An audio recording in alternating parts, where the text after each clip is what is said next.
작년 올림픽에서 양궁 10연패 등 극적인 역사를 썼던 한국체육계. 올해 초부터 또 다른 드라마가 만들어졌는데요. 왕년의 탁구 왕제 유승민 전 대한탁구협회장이 이기흥 현직 회장을 꺾고 체육계 대통령인 대한체육회장으로 선출된 겁니다. 비슷한 시기 일어난 현직 대통령 체포로 인해 상대적으로 관심은 덜하지만요. 체육계에선 그만큼 뜨거운 소식이라고 하는데요. 무슨 일인지 크랩이 자세히 알아봤습니다. 지난 14일 치러진 대한체육회장 선거, 역대 최다 입후보자인 6명이 경쟁했습니다. 후보가 많다 보니 9년 동안 회장직을 맡아온 이기흥 회장의 연임이 유력했는데요. 하지만 최종 승자는 유승민 전 대한탁구협회장, 예측과 달리 전체 1,209표 가운데 417표를 얻어 당선되었습니다. 2위 이기흥 회장과는 고작 38표 차, 간신히 거둔 신승이었죠. 변화에 대한 열망이 가장 컸지 않았나라는 생각이 듭니다. 화답을 해드리기 위해서 지금부터 열심히 뛰겠습니다. 사실 이 체육계 대통령을 뽑기까지 한국 체육계 리더십은 정치계와 비슷했다는데요. 이기흥 회장도 직무 정지 상태였거든요. 직무 정지? 도대체 무슨 이유 때문인지 궁금하실 텐데요. 현재 이 회장은 부정채용과 금품수수, 횡령 등의 혐의로 수사를 받고 있고요. 정신교육이 필요하다며 선수들을 해병대 교육에 집어넣는 등 논란도 많았습니다. 선수들을 정신교육을 시킨다고 해서 해병대 교육을 넣는 부분, 선수 개개인의 목소리를 들으려고 하지 않았던 부분들. 특히 파리올림픽 때 안세영 선수의 대한배드민턴협회 폭로 사건에 대한 체육협회 대응도 도마 위에 올랐었는데요. 안세영 선수가 무릎 부상인데도 협회가 출전을 강행시켰다고 해 여론이 들끓었는데 그때 이기흥 회장이 배드민턴협회 편을 들었거든요. 이렇게 숱한 의혹과 논란으로 급기야 11월에는 주무기관인 문화체육관광부로부터 직무정지 처분까지 받았는데요. 그런 상황 속에서도 결백을 주장하며 당당하게 3선 연임에 도전한 겁니다. 모든 권력기관이 다 이 체육회 조사에 나섰습니다.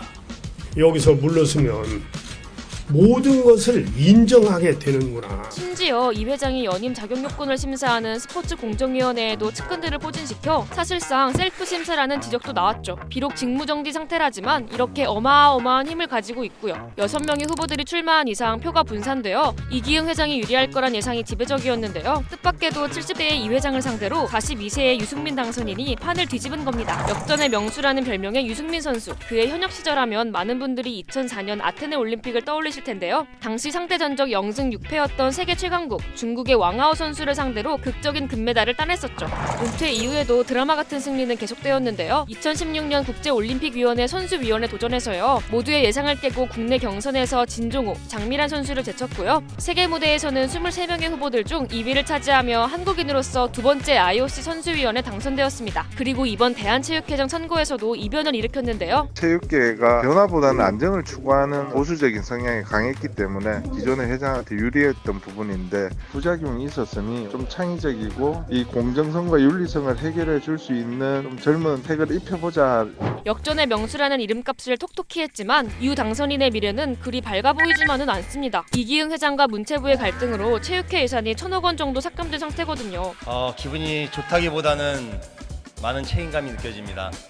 지금 체육은 너무 많은 현안을 갖고 있습니다. 하지만 일각에선 그동안의 행보를 볼 때 그가 2029년 2월까지의 임기 동안 체육계의 개혁을 이끌 수 있으리라는 기대감도 큰데요. 스포츠 팬들이 대한체육회장 선거 소식에 주목하는 이유 또 있습니다. 바로 연초에 진행될 예정이었지만 무기한 연기된 대한축구협회장 선거 때문입니다. 이기흥 회장처럼 숱한 논란에도 4선 도전에 나선 정몽규 대한축구협회장, 허정무 후보가 선거 운영위에 일방적인 선거일 통보를 이유로 회장 선거 금지 가처분 신청을 냈고 그걸 법원에서 받아들여 선거가 잠정 중단됐거든요. 과연 대한축구협회장 선거에도 대한체육회처럼 변화의 바람이 일어날까요? 변화를 모색하고 있는 우리 체육계, 과연 체질 개선까지 이뤄낼 수 있을까요? 여러분의 생각을 댓글로 알려주세요.